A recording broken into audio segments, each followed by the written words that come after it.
Dan's Bar. That's right, we are back for a very special episode that is all brought to you because of this little guy. So let me tell you a story. When I was a kid, my mom's got 3 brothers, and one of her brothers was involved in agriculture. So when he was in college, he at some point came upon a farm where they were making mint oil, gave my mom this little tiny jar of mint oil that lasted my mom about 30 years. Amazing stuff, 1 drop is good for everything. Fast forward to maybe 2-3 weeks ago, and one of the guys that I went to college with, which is one of my roommates, he is also an agronomist.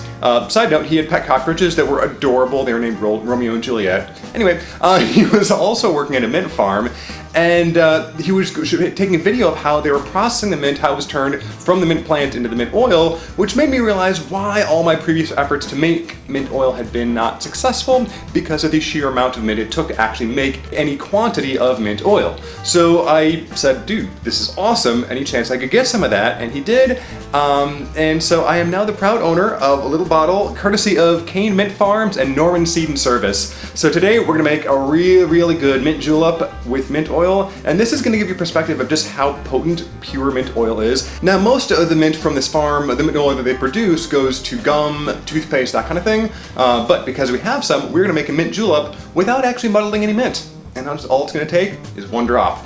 I did a test, I used 2 drops and it was amazing, but really minty. So what we're gonna do is we're gonna take some crushed ice that I freshly crushed using a hammer and the sidewalk outside, put just a bit of that into our cup here. And now, yes, generally mint juleps are done using a silver mint julep cup, or maybe with something that's copper, or something a little bit single-walled. The reason I'm using this is because it's got double-walled, so it stays cooler, doesn't sweat on the outside, easier to hold, and also because I had it. So with this entire cocktail, that's going to be 3 ounces of cask-strength bourbon, simple syrup, and our mint oil. 1 drop of mint oil is all it takes. This stuff is insane. All right, so we have 1 drop. Boom. That is the entire mint for an entire mint julep. It's insane. It's really cool. Oh my god, and it smells really good. Okay, so we're gonna do just a little pour of simple syrup. This is 1-to-1, made with the Demerara sugar, maybe about 1/4 of an ounce or so, just kind of to taste. And everything does need to be labeled. The date, the ratio, what kind of sugar it's made with. These are important components of all of these things. And now we're gonna go ahead and add 3 ounces of a cask strength Makers because I like it. It's nice and sweet, lots of Kentucky roots, lots of horse race roots. I don't know, it's good to have a lot on hand, and also the cask strength works really well to complement the really strong mint flavor. Everything goes well together. It doesn't hide behind anything. So with a really good strong mint oil, you always want a good strong bourbon. So we're gonna do 3 ounces of this. And as a side note, the mint julep is really good because it's got the mint flavors, it's got the floral notes. It's usually considered something that's pretty high class, really classy, but it's also made with 3 ounces of bourbon. It's got a kick.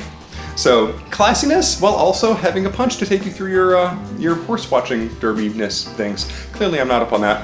I am gonna put 1 or 2 drops of bitters on top of the ice purely for a nose, but we're gonna give this a quick stir just to get it nice and chilled down.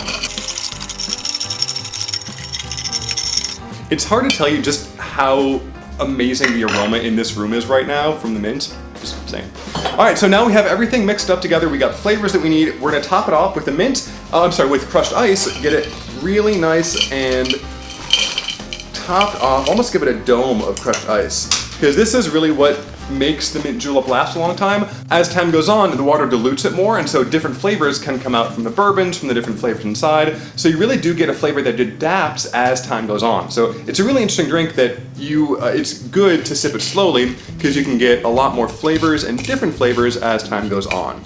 So we got some nice dilution happening on here. Because it is not shaken and we are using the same ice in the drink, we are getting dilution, and we also want to use crushed ice so that it does cool it down more quickly. That combination is going to be great. I'm just going to put a little bit garnish on here, so just a couple drops of a sycophant, orange and fig bitters, mainly for just the nose, so we got the good nose smell. Ooh, we're running low on this one. So we got 1 or 2 drops. This really isn't for flavor so much as for the aroma. And then we'll go ahead and decorate that with a couple good mint leaves just to make it look festive. And there we have it. Finishing off with, of course, our avocado pit straw to make everything nice and tasty. And there we have our mint julep made with a really good, really fresh, really strong mint oil.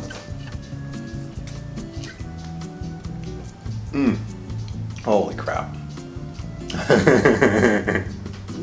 Yeah, I'm not putting this one down, this one's mine. If you're interested, I'm gonna throw in a video of kind of how mint oil is made that my former roommate made at Cane Farms in Indiana. This is 100% pure, Indiana grown peppermint oil. Enjoy, learn, and until we drink again, cheers.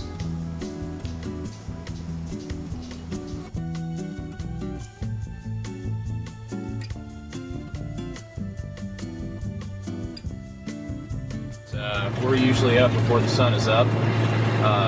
We get started about 5:30, but even before then, the owner of the mint still is up getting the boilers fired up, getting ready. Mint harvest is very, very labor intensive. It takes a long time to cook, so you have to have a lot of people, a lot of machinery, and you've got to have people that know what they're doing. We're getting up to the field, so I'm going to pick up a couple sets of tubs, and then we're going to head back to the mint still. So here you can see the forage harvester starting to pick up mint hay that we've laid on the ground here.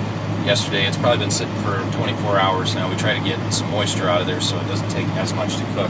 Actually, that number is closer to like 2 or 3 days, and a lot of it depends on the moisture at which the mint was harvested and cut. We want to try and get rid of a lot of that excess moisture, because every gallon of water that we don't have to put through the system, we're getting more mint, cooks faster. You can see the amount of equipment it takes to make all of this operate. So we're back at the mint still. We've got pretty much all the tubs here and ready to cook. So you have 2 big boilers back here that are fired up that are providing the steam to cook the mint. We have them hooked up here at the bottom. There are tubes going through the bottoms of the tubs, and that steam is actually cooking the mint out of the oil and making it into a gas. We're collecting that gas. The exhaust vent up top there, you can kind of see that, and that goes back to the condenser. So when we're bringing it into the cooling towers, which is the big box there behind the large cooling tower right there, we're cooling that down to about 115 degrees. That's where we see ideal separation of the oil and the water. I call them condensers. They're actually separators. That's where the oil and the water separate. The large box, the rectangular box behind you here, that's actually the cooling tower. So that's what's condensing and cooling that steam down to 115 degrees, cooling that gas back down into a liquid where the water and the oil will separate. That tall cylinder behind me, that's actually an extra separator.